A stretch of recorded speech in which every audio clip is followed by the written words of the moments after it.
Do you guys love great music and the way it sounds in your car? But you drive something older like this or like this, and for years your only options were stereos like this. Well, Olde Carr Guy has partnered up with Atoto, and in this box we're going to give you another option for some really good sound in your classic ride. So stay tuned.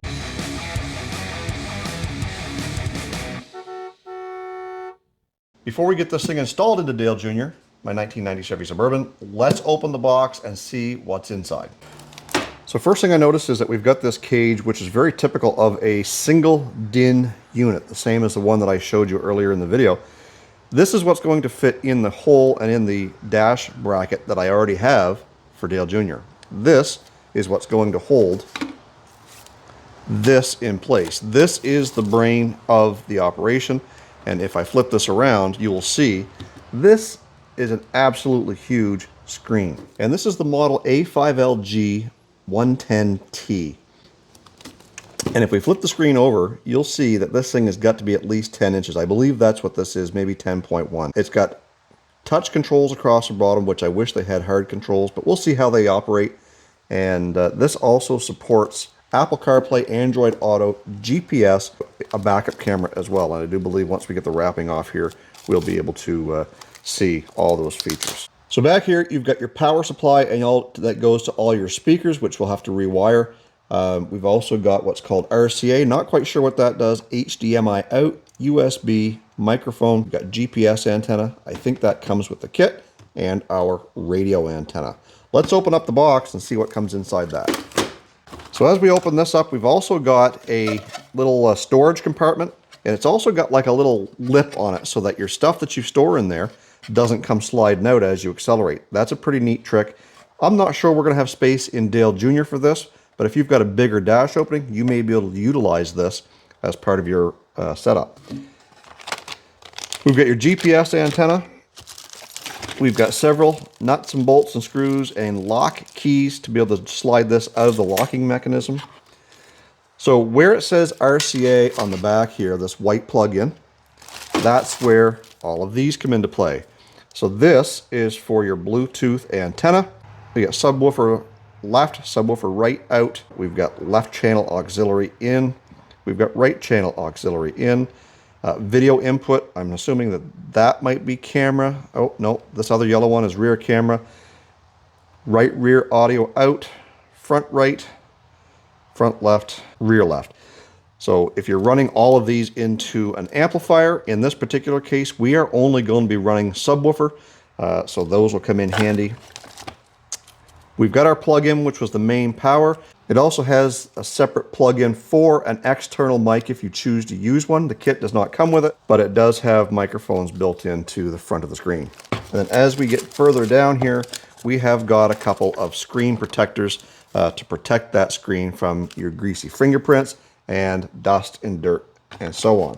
And then of course we've got a couple of installation guides, quick start guides, which are also available to download if you download based on the QR code. So now let's go inside Dale Jr. and take a look at the dash and see what we've got to work with. So at some point before my trip to C10s in the city back in May, we did upgrade the original radio to what you see here. This one is the absolute cheapest of cheap that does support Apple CarPlay, kinda, and Android Auto, kinda. And when I say kinda, I mean, well, the connection was horrible. It cut in and out several times, and when you connected a Bluetooth to it, it was a question on how long you could listen to music before A, it would either restart the song you were playing, or B, it would shut right off completely and restart. I did check all the connections thinking maybe it's just a connection issue, but there is no connection issue. The ground was good, but again, I think I paid $100 for this unit that does all of that with the big screen, but we're going to replace it with something a little better quality and a bigger screen. So we've got to see if it'll fit. Let's get this one out before we try to attempt to install the new one.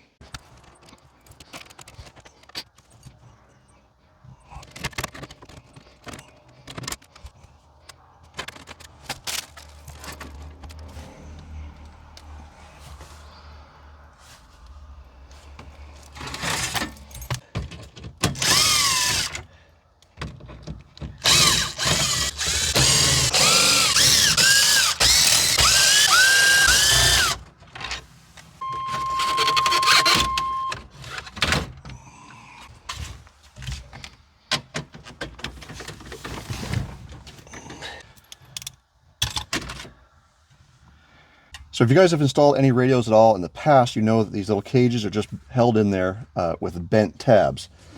This new one isn't going to be any different. It's going to slide in. We're going to bend those tabs in to lock it into place into this unit. So I'm going to go and do this off camera, and when we come back, we're going to have this cage locked into here, and then we're going to have to start getting this situated to see where it's actually going to mount and whether or not that screen is adjustable for height, up and down, side to side, which I think it is because there's all kinds of screws in here. So let me go get this mounted in here and we'll be right back. Okay, so we've got the new cage installed, and I've got this dash kit installed just loosely here, because what I want to make sure that once this unit actually goes into the slot, that when we're sitting in the driver's seat, that we're actually going to be able to see it clearly. Now it is adjustable both up and down as well as left and right. So what I want to be able to do is I want to be able to tilt that screen up, but I also want to be able to turn it to the right so that it actually tilts this way a little bit more. It's very small degrees of angle, but let's adjust those and show you where those adjustments are. So I would encourage you to get a magnetized Phillips screwdriver because the screws that come out are very, very tiny, and it's hard to get your hands on them, and you don't want to drop them and lose them. So for the adjustment for this thing to tilt left and right, if you come to the top, there's a Phillips screw right there. You take that out and you turn it, and it will line up with a second hole over here. You put the screw in over here, and that'll lock it into place that way. And to adjust up and down, you'll see that I've taken the screw out of here. I've done the same thing on the other side. It'll allow us to adjust this thing up and down. So you watch as I adjust it from here, and do this with two hands holding the camera, that bottom hole will start to line up. Right there now, I can put that screw in, and I've got that angled upwards. So let me put those screws in to lock it into place. You've got to do the up and down first before you can go and do the left and right, and then we'll test fit it one more time. Okay, so we've got everything in place the way it is supposed to be, and I think that's just about perfect. It does stick out a little bit more than I would like. One thing we got to keep in mind is that it is quite possible that that little lip right there on the bottom of the wood grain might become an issue with that tipped up. I think we've got a little bit of room to spare. I've got a more shallow bracket here that we may end up using, and one thing that I also noticed is I've got it kind of clipped in behind this piece of metal right here, because if I don't, what ends up happening is it's just kind of all flimsy. This is a heavy unit, so what I'm going to end up having to do is I'm going to likely run a small piece of bracket, maybe some plumber strapping from this little bolt here to this one on the heater controls to help secure that into place so that it doesn't jump around. Either way, let me get that figured out, and then we'll come back and we'll start doing some wiring. Okay, so now we've got our wiring harness that came out of the old radio into the harness for this Chevy Suburban. This is our new harness that goes to the new radio, and if you peel back this white wrapping, it will give you the wiring and what each color is going to do for you that's listed here. They're also listed on tabs, but because I've done this a really, really long time, I can already tell that all the same colors, the purple, the green, the white, and the gray, those are all speaker wires. Your red, your yellow, and your orange are going to be, this is your dimmer, the red is going to be your accessory, and the yellow is going to be your constant power, and of course you've got chassis ground. One more wire that we're actually going to be using that I'm not going to do in this video is for an amplifier, because we are going to run a signal back to an amplifier for a subwoofer in the back of this thing. Everything that you see here, I am going to leave a link in the description to my Amazon affiliate store so that you guys can pick these up.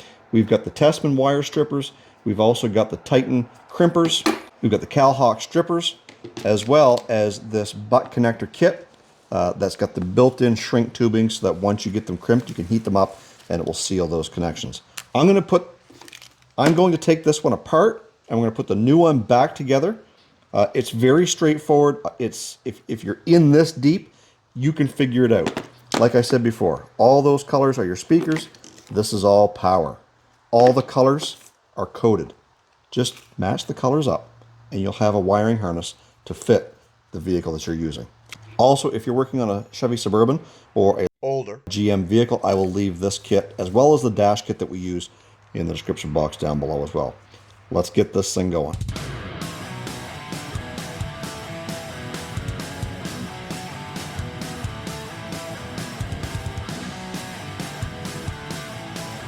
So we've got our wiring harness all put together, and one thing I like to do is I like to tape it up just because I don't want any potential unused wires touching anything that they shouldn't be. When it comes over here to the actual RCAs for our subwoofer, I've got those connected and I got them taped up because if you guys know, RCAs have exposed ends on them when they're plugged in. So what I like to do is I like to tape them up so that nothing touches it. Same thing with these ones here. Some are inputs, some are outputs. Either way, I've taped them all up so that they don't touch anything metal and potentially cause a problem after the install. So we do have our RCA cords or our signal out to the amplifier. We've also got our P control, which is our blue wire to power up the amplifier, all wired in to our harness. Let's get back in the truck, plug this in, and see if we've got power to everything that we need to. Okay, so we've got our blue P control. It's a nice long, what, a 16-foot wire. Same thing with these. We got to make sure that we shove those in and down first so we have access to get them hid. Otherwise, we're going to be pinching off some wires. So first thing we're going to do is we're going to take our unused end with a knot in it of our P control, and we are going to stick that down in through there until we see that come out the bottom, and we will hide and run that later. And then we've also got to do the same thing with our RCA plugs. I just kind of throw them in there, give them a shake around, because on a square body Chevy, there is not a whole lot blocking that from going down there. All right, so what we've also got to do is we've got this flat white plug-in for this vehicle that plugs in there like so. That gives us power, and then inside we've got to find our 3 plastic plugs that will plug in to this end here. So there they are, and they are keyed, and they will only plug in one way on this. Plug it in, make sure everything is snapped into place, and then we can start working our wires back into place here.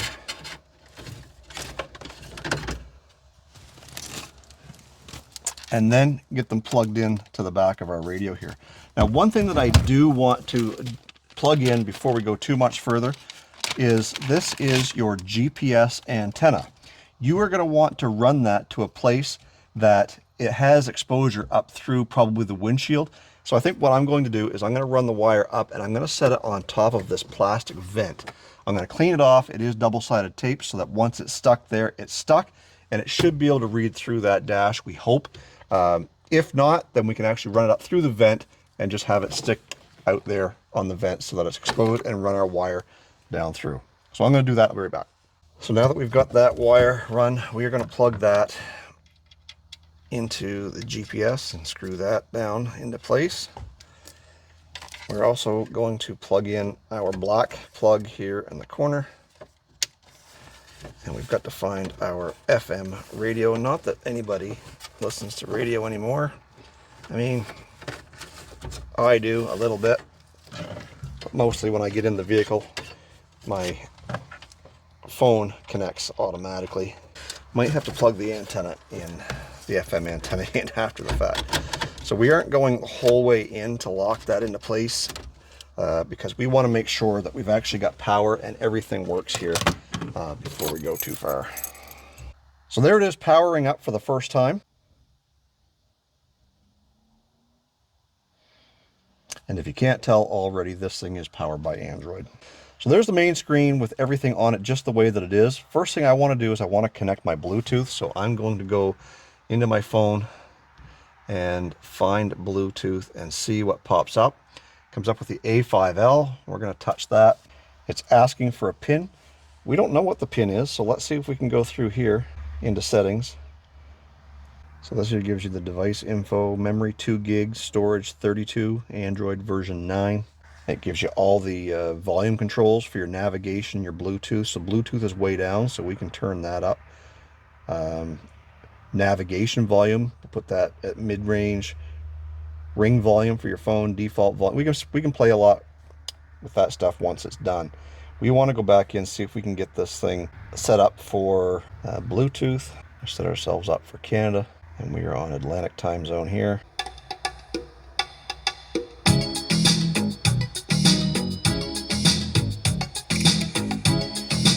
Well, it's got some built-in music, we know that. I wouldn't think it would be this difficult to connect to Bluetooth. It says available devices. Let's try that. Oh, there we go. Pins 1, 2, 3, 4. So if we go into here, it should pop up as a device. A5L.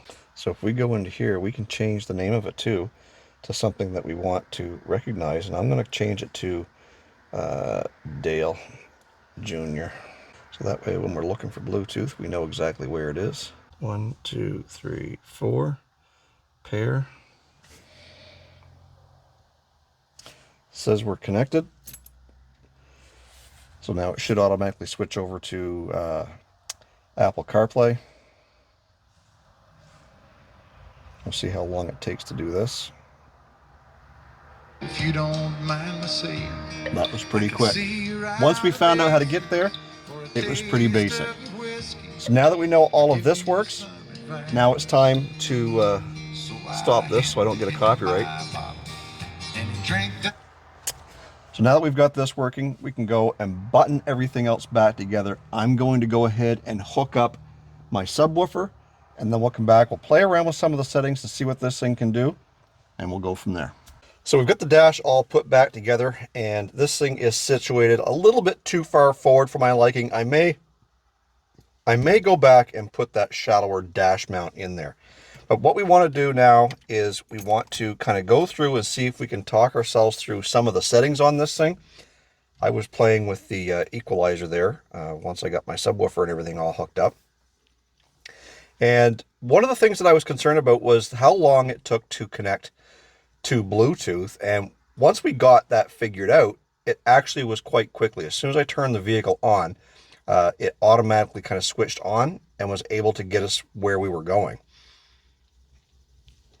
As you can see, you've got all kinds of apps. You've got music, you've got radio, and if we go into the actual settings of the machine itself, you also have access to Chrome. Now, it will use the Wi-Fi connectivity on your phone to get you where you want to go with that.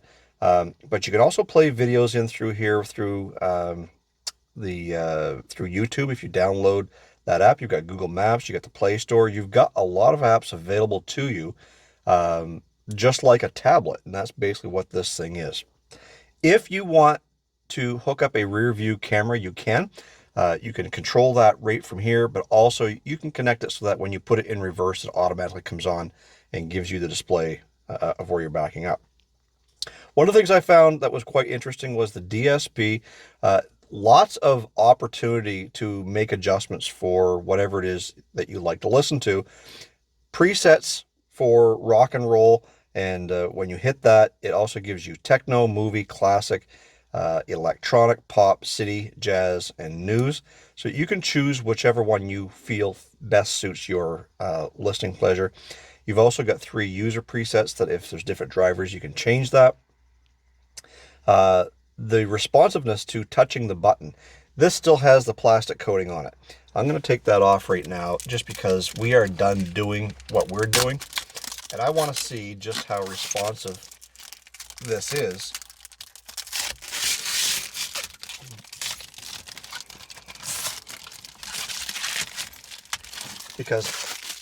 Because up until now, I've been having to press the buttons a couple of times to get to do what I want to do. So without that plastic on there, when I hit these buttons, they're actually pretty responsive.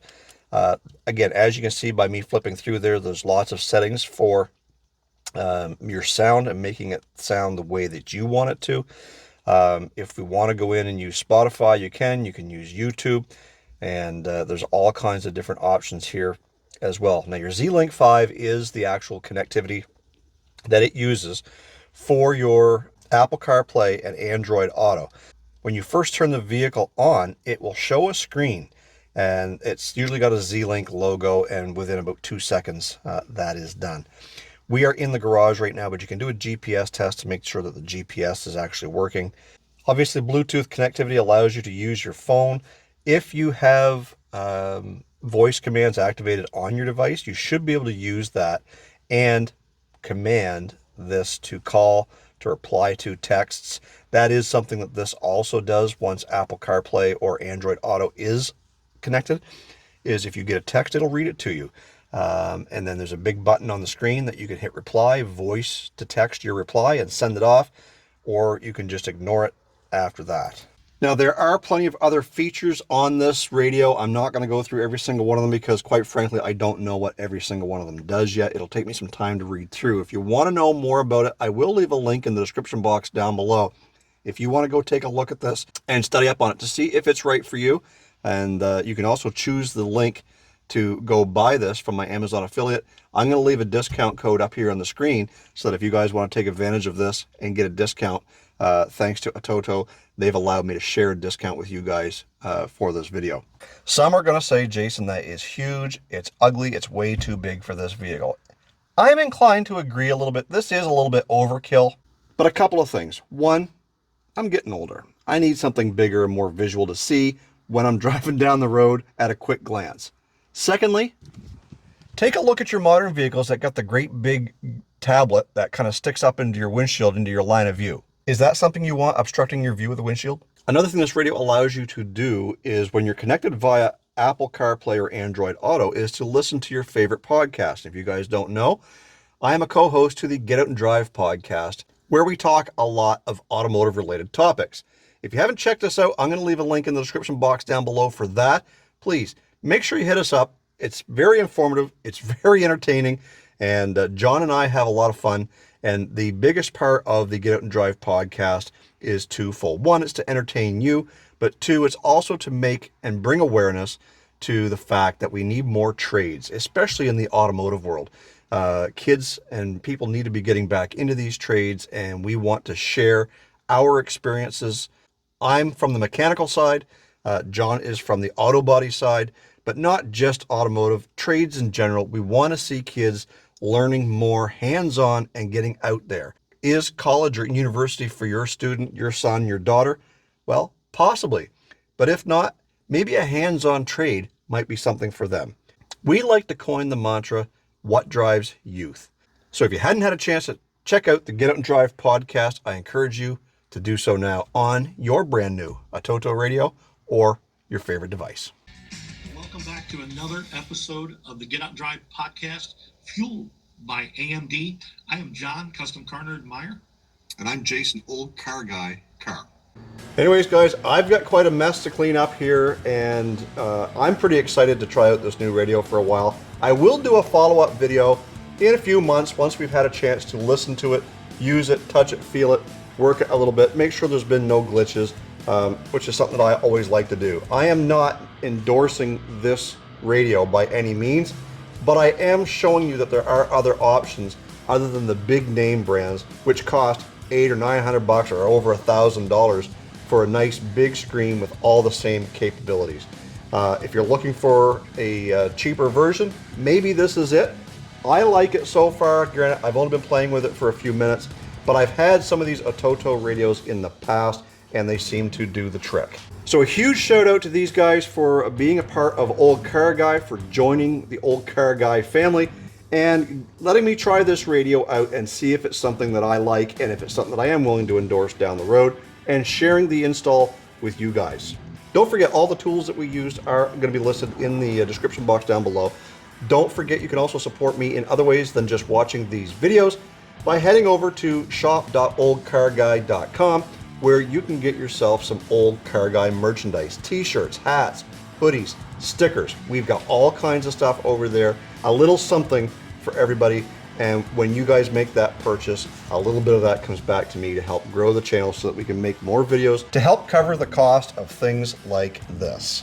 Yeah, a little bit of a teaser for Old Dale the truck here. Make sure you guys stay tuned. Stay focused on the windshield, not the rear view mirror. I love you guys. God bless.